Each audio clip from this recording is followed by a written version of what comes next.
Los secretos siempre encuentran una manera de salir a la luz.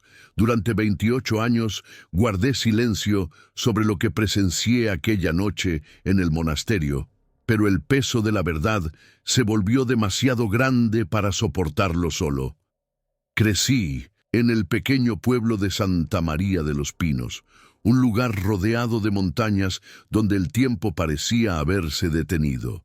Las casas de piedra con techos de tejas rojas se alineaban en calles estrechas que convergían en la plaza central, dominada por la imponente iglesia de San Francisco. El monasterio de Santa Clara se alzaba en lo alto de una colina a las afueras del pueblo, un edificio medieval de paredes gruesas y ventanas estrechas.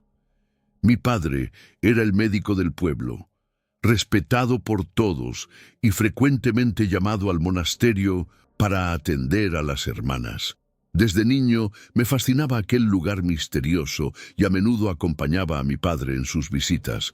Las monjas siempre me recibían con sonrisas amables y galletas de mantequilla recién horneadas. La madre superiora, Sor Augusta, era una mujer alta y delgada, con ojos penetrantes, que parecían ver directamente dentro de tu alma. Mi infancia transcurrió entre juegos en el bosque, misas dominicales y las historias que mi abuela contaba sobre los secretos del monasterio. Me hablaba de pasadizos ocultos, tesoros escondidos y milagros inexplicables. La consideraban una vieja supersticiosa, pero sus relatos encendían mi imaginación y mi curiosidad. A los 18 años, contra los deseos de mi padre que quería que estudiara medicina, ingresé al seminario. Sentía una llamada, una necesidad de servir a Dios y descubrir los misterios de la fe que tanto me habían intrigado desde niño. Los 5 años de formación pasaron rápidamente entre estudios teológicos, meditación y servicio comunitario. El día de mi ordenación fue el más feliz de mi vida. Mi familia entera asistió a la ceremonia, incluso mi abuela, que ya estaba muy débil. Recuerdo sus palabras mientras me bendecía. Me dijo que tuviera cuidado, que no todas las puertas debían ser abiertas. No entendí entonces el significado de su advertencia. Mi primer destino como sacerdote fue precisamente la parroquia de mi pueblo natal. El padre Tomás, un anciano bondadoso que había sido párroco durante 3 décadas, necesitaba ayuda. Estaba enfermo y sus fuerzas disminuían día a día. Yo me encargaría gradualmente de sus responsabilidades, incluida la capellanía del monasterio de Santa Clara. El monasterio albergaba a 16 monjas de clausura que dedicaban su vida a la oración, el trabajo manual y la elaboración de los famosos dulces que se vendían a los turistas. 4 de ellas eran especialmente jóvenes, habiendo ingresado apenas unos años antes. Sus nombres eran Sor María, Sor Isabel, Sor Carmen y Sor Teresa. Las 4 procedían de diferentes regiones del país, pero habían llegado al monasterio casi al mismo tiempo, lo cual era bastante inusual. Mi rutina incluía celebrar misa en el monasterio 3 veces por semana, escuchar confesiones y proporcionar guía espiritual a las hermanas. Me sentía privilegiado por servir en aquel lugar sagrado que tanto había admirado desde niño. Las hermanas me respetaban a pesar de mi juventud y la Madre Augusta parecía confiar en mí, aunque siempre mantenía cierta distancia. La vida en el pueblo era tranquila y predecible.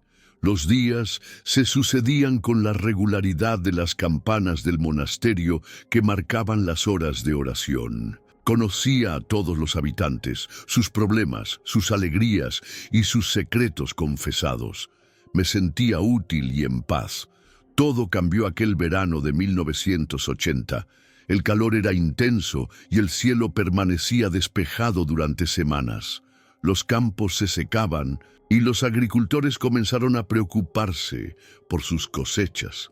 En el pueblo se organizaron procesiones y novenas pidiendo lluvia. El monasterio abrió sus puertas para una vigilia de oración especial a la que asistió todo el pueblo. Fue durante Aquella vigilia cuando noté algo extraño. Las 4 monjas jóvenes intercambiaban miradas y susurros durante la ceremonia. La Madre Augusta las observaba con el ceño fruncido. Al terminar la vigilia, las vi reunirse brevemente en un rincón del claustro antes de separarse apresuradamente cuando la madre se acercó. A la mañana siguiente, durante la misa, noté que faltaban. La Madre Augusta explicó que habían sido enviadas temporalmente a otro monasterio para ayudar con un proyecto especial. No era algo inusual, pero la premura y la falta de despedida me parecieron extrañas. Cuando pregunté más detalles, la madre me dio respuestas vagas y cambió rápidamente de tema. Los días siguientes transcurrieron con normalidad. Nadie en el pueblo parecía extrañar a las 4 monjas. La vida continuó con su ritmo habitual, pero yo no podía dejar de pensar en ellas y en la forma tan repentina en que habían partido. Una semana después, mi padre fue llamado urgentemente al monasterio en mitad de la noche. Al regresar a casa al amanecer, lo noté pálido y alterado. Le pregunté qué había sucedido, pero se limitó a decir que una de las hermanas mayores había fallecido por causas naturales. Cuando insistí, me miró fijamente y me pidió que no hiciera preguntas. Nunca antes lo había visto tan perturbado. Aquella misma tarde, mientras preparaba la homilía en mi despacho de la parroquia, recibí la visita inesperada de Lucía, una joven que trabajaba en la panadería del pueblo. Estaba nerviosa y miraba constantemente sobre su hombro, como temiendo ser vista. Me contó que la noche anterior, mientras regresaba tarde a casa, después de visitar a su abuela enferma, había visto algo perturbador cerca del monasterio. Lucía me explicó con voz temblorosa que había tomado el atajo que pasaba por detrás del monasterio. La noche era oscura, pero la luna llena proporcionaba suficiente luz para distinguir las formas. Vio a varios hombres cargando lo que parecían ser bultos grandes envueltos en mantas. Los metieron en un camión que esperaba con las luces apagadas. La Madre Augusta supervisaba la operación desde la puerta trasera del monasterio. Le pregunté si estaba segura de lo que había visto. Me respondió que se había escondido detrás de un árbol y que pudo ver claramente el rostro de la Madre Augusta iluminado por la luz que salía de la puerta. Me dijo que tenía miedo y que no sabía si debía contárselo a alguien más. Le aconsejé que mantuviera la calma y que me dejara investigar el asunto discretamente. Después de que Lucía se marchara, me quedé pensando en su relato y en la extraña coincidencia con la desaparición de las 4 monjas jóvenes. Decidí hablar directamente con la Madre Augusta. Esa misma tarde me presenté en el monasterio solicitando una reunión privada. La madre me recibió en su austera oficina.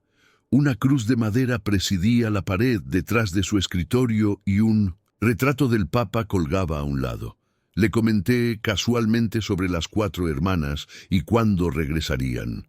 Su respuesta fue cortante. Me dijo que habían sido trasladadas permanentemente a diferentes monasterios por petición propia. Cuando mencioné lo repentino de la decisión, su rostro se endureció. La Madre Augusta me recordó que las decisiones internas del monasterio no eran asunto mío y que mi papel se limitaba a proporcionar los sacramentos. Me sugirió que me concentrara en mis deberes parroquiales y dejara la administración del monasterio en sus manos. Su tono no admitía réplica y me sentí como un niño reprendido. Salí de allí con más preguntas que respuestas. Esa noche no pude dormir. Las palabras de Lucía, la actitud defensiva de la Madre Augusta y la reacción de mi padre se mezclaban en mi mente creando un mosaico inquietante. Algo no encajaba, pero no lograba identificar qué era exactamente. A la mañana siguiente busqué a mi padre en su consulta. Estaba solo, revisando unos expedientes médicos. Cerré la puerta y le conté lo que Lucía había visto. Su rostro palideció. Me pidió que me sentara y por primera vez me habló como a un igual, no como a su hijo. Mi padre me contó que lo habían llamado al monasterio por una supuesta emergencia médica, pero al llegar encontró a las 4 monjas jóvenes en el sótano. Estaban inconscientes, tendidas en camillas improvisadas. La madre Augusta le explicó que habían ingerido accidentalmente setas venenosas recogidas en el bosque. Le pidió que las examinara y certificara su muerte para evitar un escándalo que perjudicaría la reputación del monasterio. Mi padre notó inmediatamente que no presentaban síntomas de envenenamiento por setas. Sus síntomas correspondían más bien a una sobredosis de algún tipo de sedante. Cuando cuestionó la explicación, la madre Augusta se puso furiosa. Le recordó su juramento hipocrático y su deber hacia la comunidad. Le sugirió que si se negaba a cooperar, ciertos rumores sobre su pasado podrían llegar a oídos del pueblo. Mi padre confesó con vergüenza que en su juventud, antes de conocer a mi madre, había tenido un romance con una mujer casada. El marido, un hombre violento, los había descubierto y en el forcejeo resultante había caído por las escaleras, falleciendo instantáneamente. La familia de la mujer, influyente en la región, había encubierto el asunto. Nadie excepto ellos y ahora la madre Augusta conocían la verdad. Bajo esta amenaza, mi padre firmó los certificados de defunción indicando muerte por intoxicación alimentaria. Las monjas fueron enterradas esa misma noche en una sección apartada del cementerio del monasterio, en una ceremonia privada a la que solo asistieron la madre Augusta y 2 monjas ancianas de su confianza. Me quedé atónito ante la revelación. No podía creer que la madre Augusta, una mujer dedicada a Dios, hubiera sido capaz de tal maldad. Mi padre me rogó que no hiciera nada al respecto. El escándalo destruiría su reputación y dividiría al pueblo. Además, no teníamos pruebas más allá de su testimonio y el de Lucía. Durante los días siguientes, me debatí entre mi deber como sacerdote de buscar la verdad y la justicia y mi amor por mi padre. Decidí investigar discretamente. Necesitaba entender qué había sucedido realmente con aquellas 4 jóvenes monjas.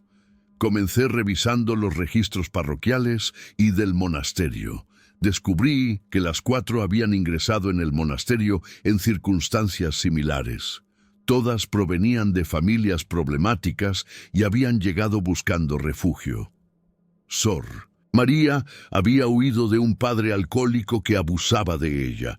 Sor Isabel era huérfana y había crecido en un orfanato dirigido por la orden. Sor Carmen había quedado embarazada siendo soltera y su familia la había repudiado.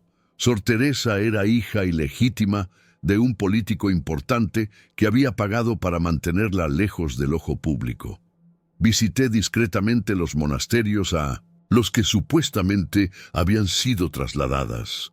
En ninguno tenían constancia de su llegada ni conocían sus nombres.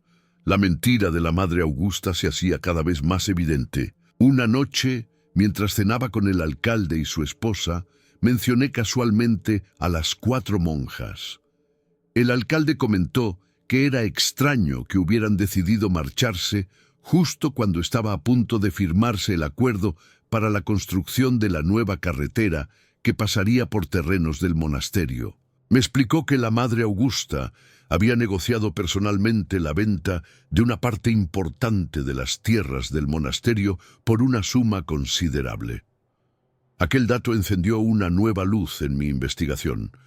Consulté los registros municipales y descubrí que efectivamente el monasterio había vendido 30 hectáreas de terreno por 3 millones de pesetas, una cantidad extraordinaria para la época. El contrato se había firmado apenas 2 días después de la supuesta partida de las monjas.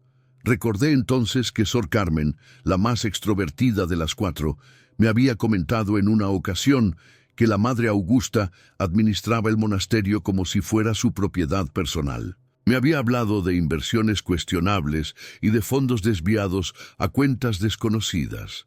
En aquel momento no le di importancia, pero ahora sus palabras cobraban un nuevo significado. Decidí hablar con Sor Lucía, la monja más anciana del monasterio, que llevaba allí más de 50 años. Su salud era frágil y raramente salía de su celda. Aproveché una visita para llevarle la comunión para conversar con ella. Al principio se mostró reticente, pero cuando le hablé de mis sospechas sobre el destino de las 4 jóvenes, su rostro se transformó. Sor Lucía me confirmó que la Madre Augusta había estado malversando fondos del monasterio durante años. Las 4 jóvenes lo habían descubierto accidentalmente al encontrar documentos comprometedores mientras limpiaban el despacho de la madre. Habían acudido a Sor Lucía por consejo y ella les había recomendado confrontar directamente a la Madre Augusta, confiando en su arrepentimiento. La noche siguiente, la Madre Augusta invitó a las 4 a una cena privada, supuestamente para discutir sus preocupaciones. Les sirvió un té con un potente somnífero. Cuando perdieron el conocimiento, llamó a mi padre. El resto de la historia ya lo conocía. Sor Lucía me rogó que tuviera cuidado. Me dijo que la Madre Augusta tenía conexiones poderosas y que no dudaría en eliminar a cualquiera que amenazara su posición. Me contó que no era la primera vez que alguien desaparecía misteriosamente del monasterio. Años atrás, otra joven novicia que había hecho demasiadas preguntas había sido enviada repentinamente a un monasterio en el extranjero. Nunca más se supo de ella. Salí de aquella conversación con el corazón pesado y la mente en ebullición. Tenía el deber moral de hacer algo, pero también temía por la seguridad de mi padre y la mía propia. Necesitaba pruebas tangibles antes de acudir a las autoridades. Una madrugada, aprovechando que tenía llave de la iglesia del monasterio para la misa temprana, me deslicé hasta el despacho de la Madre Augusta. Busqué frenéticamente entre sus documentos hasta que encontré un libro de contabilidad oculto detrás de un panel falso en la biblioteca. El libro revelaba claramente el desvío sistemático de fondos a una cuenta en Suiza. También encontré copias de los certificados de defunción firmados por mi padre y una carta de la constructora mencionando que el nuevo trazado de la carretera pasaría exactamente por donde estaban enterradas las monjas, lo que requeriría exhumar y trasladar los cuerpos. Salí del monasterio con las pruebas ocultas bajo mi sotana. La cabeza me daba vueltas y sentía náuseas. Toda mi fe, todo lo que creía sobre la bondad inherente a la vida religiosa, se tambaleaba. Me preguntaba cuántas más mentiras y crímenes se habían cometido en nombre de Dios. Esa mañana no fui capaz de celebrar la misa. Envié un mensaje diciendo que estaba enfermo. Me encerré en mi habitación de la casa parroquial y extendí los documentos sobre la cama. Las evidencias eran claras y condenatorias. La Madre Augusta no solo había asesinado a 4 jóvenes inocentes, sino que además había robado cantidades importantes del patrimonio del monasterio. Durante días enteros apenas comí o dormí. Me debatía entre diferentes cursos de acción. Podía acudir directamente a las autoridades, pero sabía que mi padre sería implicado como cómplice. Podía confrontar a la Madre Augusta, pero después de lo que le había hecho a las 4 monjas, temía por mi vida. Podía escribir al obispo, pero no estaba seguro de su imparcialidad dado el prestigio del monasterio en la diócesis. Mi fe pasó por su prueba más dura. Rezaba constantemente pidiendo guía, pero solo encontraba silencio. Me cuestionaba la existencia de Dios, la validez de mi vocación, el sentido de mi vida. Si el mal podía infiltrarse tan profundamente en un lugar consagrado, ¿qué esperanza había para el resto del mundo? Una tarde, Mientras caminaba sin rumbo por el bosque tratando de aclarar mis pensamientos, me encontré con Lucía. Estaba recogiendo flores silvestres y se sorprendió al verme en aquel estado. Mi aspecto debía ser lamentable, con varios días sin afeitar y ojeras profundas. Me invitó a sentarme en una roca junto al arroyo y me escuchó sin juzgar mientras le contaba todo lo que había descubierto. Lucía tomó mis manos entre las suyas y me habló con una sabiduría que no esperaba de alguien tan joven. Me dijo que el mal cometido por una persona no invalidaba la bondad de la fe. Me recordó que mi deber como sacerdote y como ser humano era defender la verdad y proteger a los inocentes. Sus palabras me dieron la fuerza que necesitaba para tomar una decisión. Esa noche visité a mi padre, le mostré los documentos que había encontrado y le expliqué mi dilema. Para mi sorpresa, me abrazó con lágrimas en los ojos y me dijo que estaba orgulloso de mí. Me confesó que el remordimiento por su complicidad lo había estado consumiendo y que estaba dispuesto a afrontar las consecuencias de sus actos. Me pidió que hiciera lo correcto, sin importar el costo personal para él. Al día siguiente, me dirigí a la comisaría de la ciudad más cercana. No confiaba en la policía local, demasiado influenciada por las autoridades del pueblo. Hablé con un inspector y le entregué todas las pruebas que había recopilado. Le conté la historia completa, incluyendo la participación forzada de mi padre. El inspector me aseguró que tendrían en cuenta las circunstancias coercitivas y que harían todo lo posible por ser discretos en su investigación.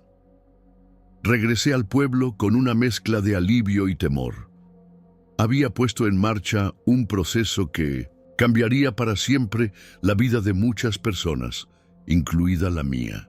Me preparé para lo peor, esperando ser expulsado del sacerdocio, rechazado por la comunidad o incluso agredido físicamente por los partidarios de la Madre Augusta. Para mi consternación, la investigación policial avanzó con extrema lentitud. Semanas después de mi denuncia, todavía no se habían tomado medidas visibles. El inspector me explicó por teléfono que se encontraban con obstáculos burocráticos y resistencia de ciertas autoridades. Mencionó veladamente presiones desde instancias superiores.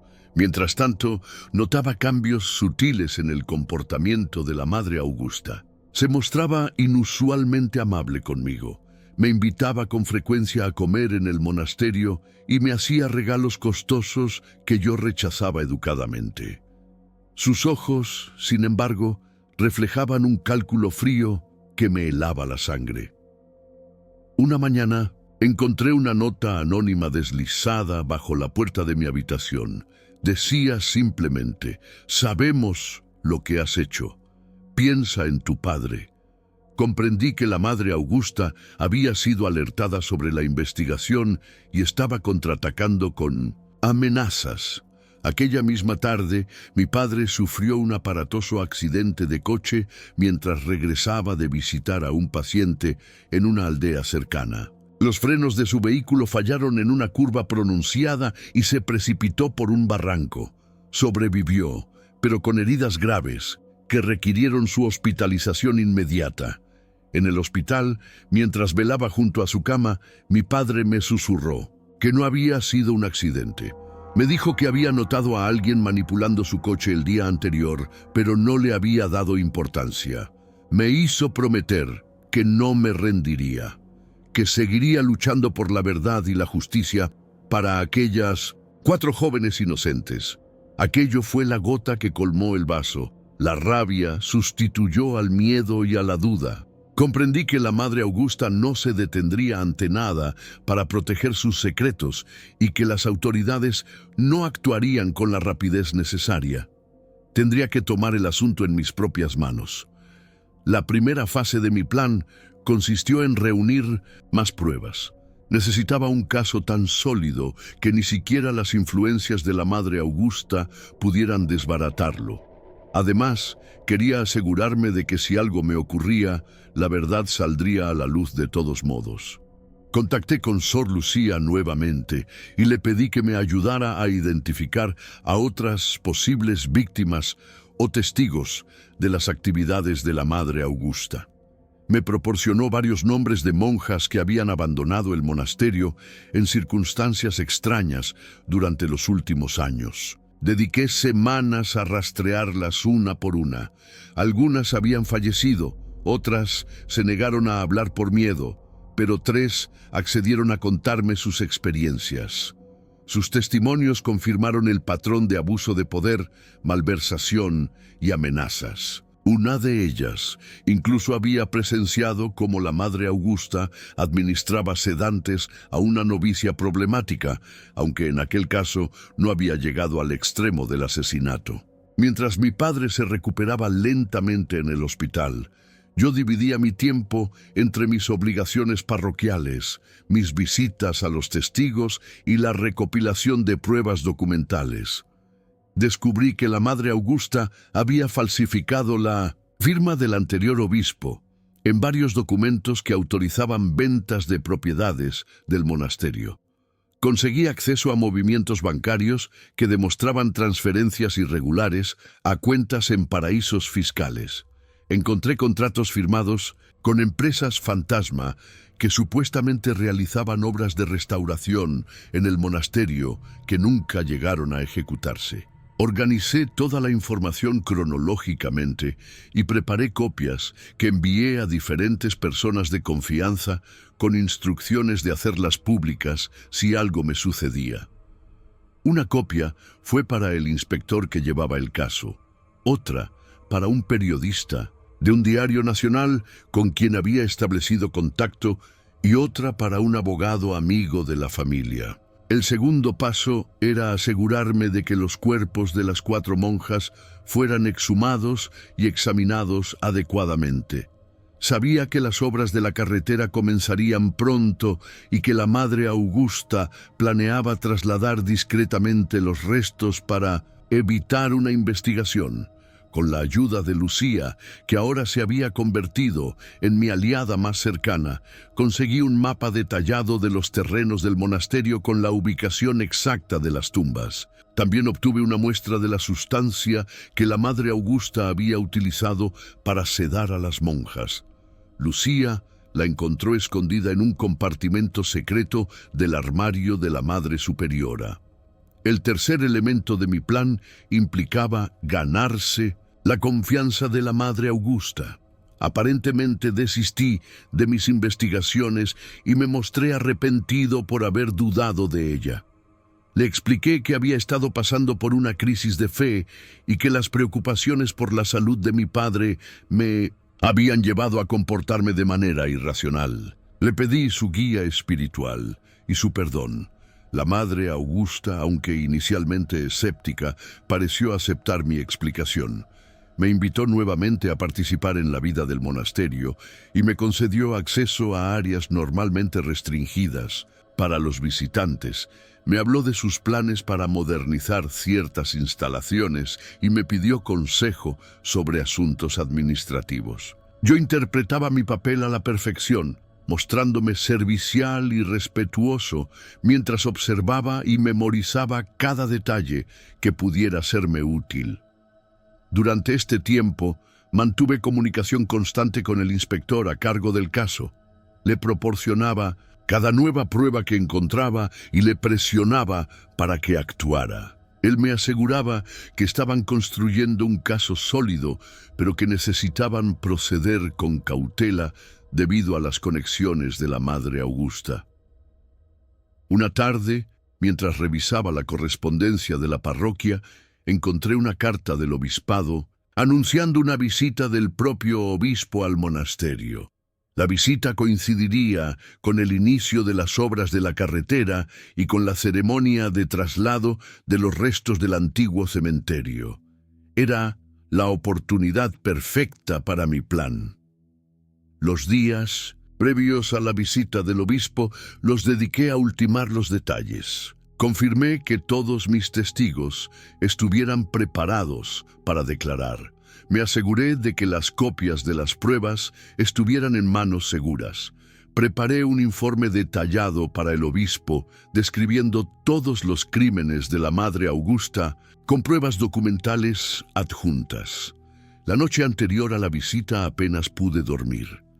Repasaba mentalmente cada paso, cada posible obstáculo, cada respuesta a las preguntas que seguramente surgirían. Sabía que solo tendría una oportunidad y que el bienestar de muchas personas, incluido el mío propio, dependía del éxito de mi plan.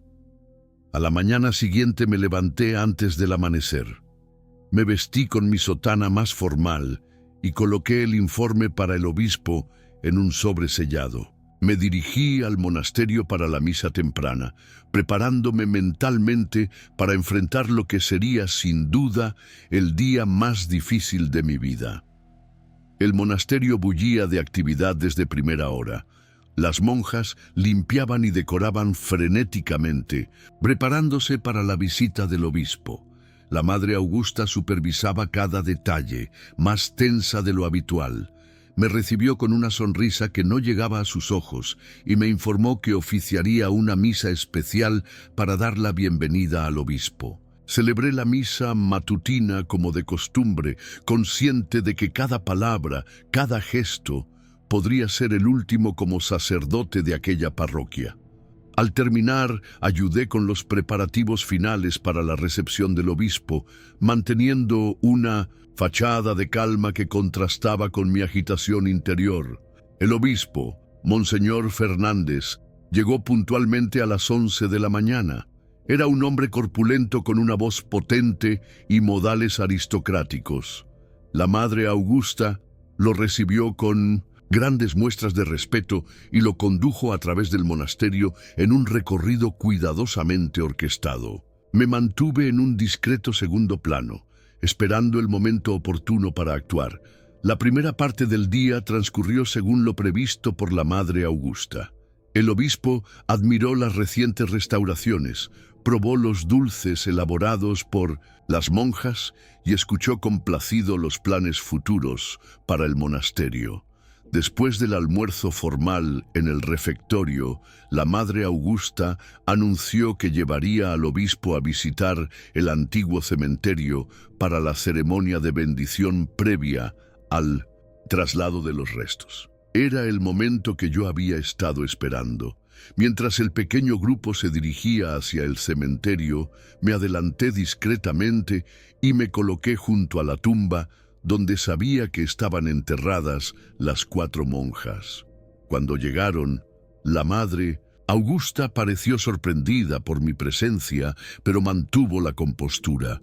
El obispo comenzó la ceremonia con una breve oración. Cuando terminó, levanté la mano educadamente para pedir la palabra. La Madre Augusta me lanzó una mirada de advertencia que ignoré. Me dirigí directamente al obispo. Le dije que antes de proceder con el traslado, había un asunto grave que debía conocer relacionado con ese lugar concreto. Le entregué el sobre con mi informe y le expliqué brevemente que contenía pruebas de crímenes cometidos en el monasterio, incluyendo el asesinato de 4 jóvenes monjas cuyos cuerpos yacían en esa misma tumba. La Madre Augusta intentó interrumpirme, acusándome de estar mentalmente perturbado y de inventar calumnias. El obispo, visiblemente incómodo, me pidió que me explicara mejor. En ese momento aparecieron el inspector de policía y 2 agentes, tal como habíamos acordado. El inspector se identificó y solicitó respetuosamente permiso al obispo para proceder con la exhumación de los restos como parte de una investigación oficial. Mostró una orden judicial que autorizaba el procedimiento. La Madre Augusta palideció visiblemente, pero mantuvo la calma, insistiendo en que todo era un malentendido. El obispo, confundido pero consciente de la seriedad de la situación, dio su aprobación. Los trabajadores que habían sido contratados para el traslado de los restos fueron dirigidos para comenzar la exhumación de la tumba señalada. Mientras esperábamos, el obispo comenzó a leer mi informe. Su rostro iba transformándose a medida que pasaba las páginas. Levantaba la vista ocasionalmente para mirar a la Madre Augusta con expresión cada vez más severa. La exhumación reveló exactamente lo que yo había denunciado: 4 ataúdes sencillos conteniendo los cuerpos de las jóvenes monjas. El médico forense que acompañaba a la policía realizó un examen preliminar y confirmó que los cuerpos presentaban signos consistentes con una muerte por sobredosis de sedantes, no por intoxicación alimentaria como indicaban los certificados. La Madre Augusta, viendo que su situación era insostenible, intentó huir. Uno de los agentes la detuvo antes de que pudiera alejarse. Fue entonces cuando perdió completamente el control. Comenzó a gritar acusaciones contra mí, contra mi padre y contra las monjas fallecidas. Dijo que eran ellas las culpables, que habían conspirado para robar fondos del monasterio y que solo había actuado para proteger a la institución. Sus gritos se convirtieron en súplicas cuando se dirigió al obispo, recordándole los generosos donativos del monasterio a la diócesis y sugiriendo que él mismo se había beneficiado personalmente. El obispo, profundamente ofendido, le ordenó que guardara silencio. El inspector procedió formalmente a detener a la Madre Augusta leyéndole sus derechos. Las pocas monjas que habían presenciado la escena observaban atónitas, algunas llorando silenciosamente, otras rezando en voz baja. Mientras la policía se llevaba a la Madre Augusta, el obispo se acercó a mí. Me preguntó por qué no había acudido directamente a él con esta información. Le expliqué mis temores sobre las influencias de la Madre Augusta y mis dudas sobre quién podría estar involucrado. También le confesé que mi padre había sido coaccionado para firmar los falsos certificados de defunción y que yo temía por su seguridad. El obispo colocó su mano sobre mi hombro y me aseguró que se haría justicia. Me pidió que lo acompañara a la capilla para rezar por las almas de las jóvenes fallecidas y por la fortaleza necesaria para afrontar los difíciles días que vendrían. En los días siguientes, el caso estalló en los medios nacionales. Periodistas de todo el país acudieron al pueblo para cubrir la historia del monasterio, los asesinatos y la malversación de fondos. La investigación se amplió y se descubrieron más irregularidades que implicaban a funcionarios locales y empresarios que habían colaborado con la Madre Augusta. Mi padre fue llamado a declarar, pero, tal como el inspector había prometido, se tuvo en cuenta la coacción bajo la que había actuado. Fue condenado a una pena suspendida y a servicios comunitarios, evitando la prisión. La Madre Augusta y 3 cómplices, incluyendo al alcalde y a un empresario local, fueron procesados por múltiples delitos. El juicio duró varios meses y atrajo la atención nacional.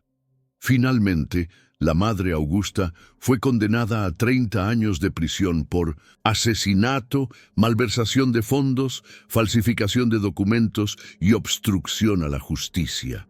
Las familias de las 4 monjas asesinadas recibieron una compensación económica del patrimonio personal que la Madre Augusta había acumulado ilegalmente.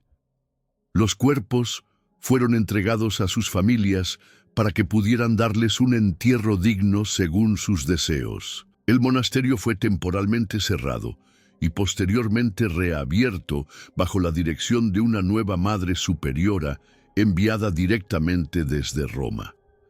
Se realizó una ceremonia de purificación y consagración a la que asistió todo el pueblo. Epiloguean. Pasado 28 años desde aquellos acontecimientos que transformaron para siempre mi vida y la de nuestro pequeño pueblo. Hoy, finalmente, he decidido romper el silencio y contar la historia completa. Después del juicio, el obispo me ofreció trasladarme a otra parroquia lejos de allí, donde podría comenzar de nuevo sin el peso de los recuerdos. Rechacé su oferta. Sentía que mi lugar estaba junto a aquella comunidad herida que necesitaba sanar. Los primeros años fueron difíciles. El pueblo estaba dividido entre quienes me consideraban un héroe y quienes me veían como el responsable de haber destruido la reputación del monasterio y, por extensión, del pueblo mismo. Recibí amenazas anónimas y sufrí pequeños actos de vandalismo en la casa parroquial. Mi padre se recuperó lentamente de sus heridas físicas, pero las cicatrices emocionales persistieron. Nunca recuperó completamente la alegría y el optimismo que lo habían caracterizado. Se jubiló poco después y dedicó sus últimos años a escribir sus memorias, que nunca publicó, pero me legó a su muerte, hace 10 años. Lucía, la joven, de la panadería cuyo testimonio había sido crucial, se convirtió en mi apoyo más constante. Nuestra amistad creció con los años hasta transformarse en algo más profundo. Tras mucha reflexión y consultas con el obispo, decidí abandonar el sacerdocio para casarme con ella. Fue la decisión más difícil de mi vida, pero nunca me he arrepentido. Tenemos 2 hijos que hoy son adultos y comienzan sus propias familias. El monasterio ha recuperado gradualmente su lugar en la comunidad. La nueva Madre Superiora, Sor Elena, ha implementado estrictos controles financieros y una política de transparencia total. Las tierras vendidas ilegalmente por la Madre Augusta fueron recuperadas mediante procesos legales y hoy albergan un centro de retiro espiritual abierto a todos. La Madre Augusta murió en prisión hace 5 años, sin haber mostrado nunca arrepentimiento por sus crímenes. Recé por su alma, aunque me costó perdonarla por el daño causado a tantas personas inocentes. Las familias de las 4 jóvenes monjas establecieron una fundación que proporciona becas a mujeres jóvenes que desean estudiar pero carecen de recursos económicos. Es un hermoso legado que mantiene viva la memoria de Sor María, Sor Isabel, Sor Carmen y Sor Teresa. Yo mismo he encontrado una nueva vocación como profesor de ética en el instituto local. Intento transmitir a mis alumnos la importancia de defender la verdad y la justicia, sin importar el costo personal. Les hablo de la diferencia entre la fe verdadera y el uso de la religión como instrumento de poder y manipulación. A veces, visito el pequeño memorial que se erigió en el jardín del monasterio en honor a las 4 monjas. Es un lugar sereno con una sencilla placa de mármol que lleva sus nombres y la inscripción: La verdad os hará libres. Allí reflexiono sobre el largo camino recorrido y sobre las lecciones aprendidas. He comprendido que la maldad puede ocultarse tras los rostros más insospechados y que las instituciones, incluso las religiosas, no están exentas de corrupción. Pero también he constatado que la verdad, aunque a veces tarde en manifestarse, termina siempre por prevalecer. Mi fe, lejos de debilitarse por aquella terrible experiencia, se ha transformado en algo más maduro y auténtico. Ya no creo en una religiosidad de apariencias y rituales vacíos, sino en un compromiso profundo con los valores del amor, la justicia y la compasión. Comparto esta historia ahora, casi 3 décadas después, porque creo que puede servir como advertencia y como inspiración. Como advertencia para quienes ostentan poder, de que sus crímenes no permanecerán ocultos para siempre. Como inspiración para quienes dudan entre callarse por comodidad o alzar la voz contra la injusticia. Si algo he aprendido en estos 28 años, es que el silencio nos convierte en cómplices, que a veces el mayor acto de fe consiste precisamente en cuestionar a aquellos que se presentan como sus guardianes, y que la verdadera espiritualidad no reside en grandes monasterios ni en elaborados rituales, sino en la disposición a defender a los más vulnerables y a luchar por un mundo más justo. Esta es mi historia, la historia de 4 monjas silenciadas y de cómo, finalmente, la verdad salió a la luz. La verdad que, como dice la inscripción en su memorial, nos hace libres a todos.